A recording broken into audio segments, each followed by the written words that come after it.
গোলাঘাট জিলাৰ উৰিয়ামঘাটৰ ৰেংমা সংৰক্ষিত বনাঞ্চলৰ অন্তৰ্গত বিদ্যাপুৰ বজাৰত আজি পুৱাৰে পৰা উচ্ছেদ অভিযান চলি আছে।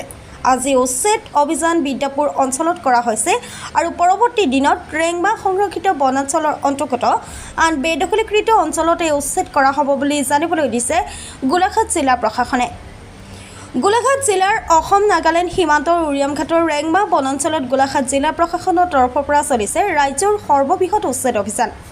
উৰিয়ামঘাটত মোতায়েন কৰা হৈছে ২,০০০ৰো অধিক অসম আৰক্ষী জোৱান আৰু প্ৰায় ৫০০ বন সুৰক্ষা কৰ্মী, ১০০তকৈও অধিক এক্সকাভেটৰ। জানিব পৰা মতে অসম নাগালেণ্ড সীমান্তৰ ৰেংমা বনাঞ্চলত সন্দেহযুক্ত নাগৰিকে গঢ়ি তোলা ১২খনকৈ গাঁৱৰ ২,৬৪৮টা বাসগৃহত চলিব প্ৰশাসনৰ বুলডোজাৰ।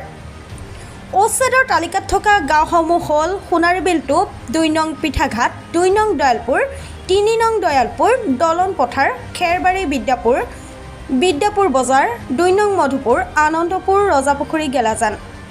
ইফালে গাড়ীয়ে গাড়ীয়ে নিৰাপত্তাৰক্ষীৰ দল আহিছে ৰাজ্যৰ বিভিন্ন জিলাৰ পৰা। কেইবাখনো জিলাৰ অতিৰিক্ত আৰক্ষী অধীক্ষক, উপ আৰক্ষী অধীক্ষক, সহকাৰী আয়ুক্ত আদি বহু বিষয়া আহি উপস্থিত হৈছেহি সৰুপথাৰত।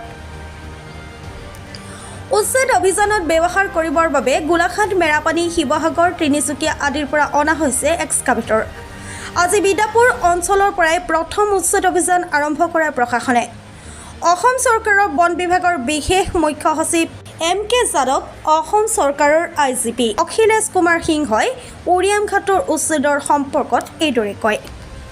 সেইটো খুব এটা কঠিন উচ্ছেদ আছিলে আৰু আজি আৰম্ভ মাত্ৰ হৈছে আৰু আজিৰ দিনৰ আমাৰ যিটো কাৰ্যসূচী আছিলে অলমষ্ট আমি এইটো কমপ্লিট কৰিছোঁৱে। অলপ আৰু হয়তো আধা ঘণ্টাৰ ভিতৰত এইটো শেষ হৈ যাব আৰু আমি এইটো অলপ মানে প্ৰক্ৰিয়াখিনি অলপ বেলেগ ধৰণৰ ইয়াত কৰা হৈছে। সেইটো আপোনালোকে দিনবিলাকত দেখিব আমি কেনেকৈ কৰি আছোঁ। সেইটো মই ঠিক ক'ব নোৱাৰিম কিমান দিন লাগিব বা আমি তেনেকৈ কোনো দিন বাৰ ধাৰ্য কৰা নাই এইখিনিত। আৰু আমি এটা প্ৰণালীবদ্ধভাৱে চাৰিওফালে প্লানিং কৰি পেলাই আমি এটা এটা এৰিয়া আমাৰ ক্লিয়াৰ কৰি দিওঁ।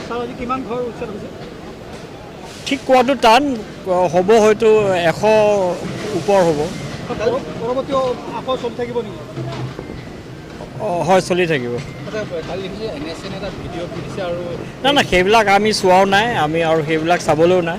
ইয়াৰ কাৰণে আমাৰ দুই ছাইডত বৰ্ডাৰ মেজিষ্ট্ৰেট আছে, আমাৰ নিউট্ৰেল ফ'ৰ্চ আছে, তেওঁলোকে এইবিলাক কৰি আছে, আমি সেইবিলাকত নাই। হয় হয় হয় হয় চব আহিছে আমাৰ লগত একেলগে আছে, তেওঁলোকে কোনো অসুবিধা হোৱা নাই। এইটো ৰিজাৰ্ভ ফৰেষ্টৰ ভিতৰত যি অনথৰাইজড তেনেকুৱা বস্তি বনাই লোৱা হৈছিল, শ্বপিং কমপ্লেক্স হৈ গৈছিলে, সেইখিনি আজি প্ৰথম ষ্টেজত ভাঙা গৈছে আৰু ফৰেষ্ট ডিপাৰ্টমেণ্টে সেইখিনি এক্সাৰচাইজটো কৰিছে আৰু লগতে আমি পুলিচ প্ৰটেকশ্যন দিছোঁ, ফৰেষ্ট প্ৰটেকশ্যন ফ'ৰ্চো আছে, তেওঁলোকেও আছে আৰু আইন শৃংখলা এতিয়া মতলব ভালকৈ আমাৰ কণ্ট্ৰলত আছে আৰু স্থানীয় ৰাইজৰো আমি ছাপোৰ্ট পাইছোঁ। কেলৈ এনেকুৱা ৰিজাৰ্ভ ফৰেষ্টৰ ভিতৰত তেনেকুৱা ষ্ট্ৰাকচাৰ বনাই পেলাই মানুহে যি বহি লৈছে এইটো কোনো মানে ছাপোৰ্ট নকৰে আৰু যিহেতু আগতীয়াকৈ ফৰেষ্ট ডিপাৰ্টমেণ্টে চবক ন'টিছ দি থৈছিলে আৰু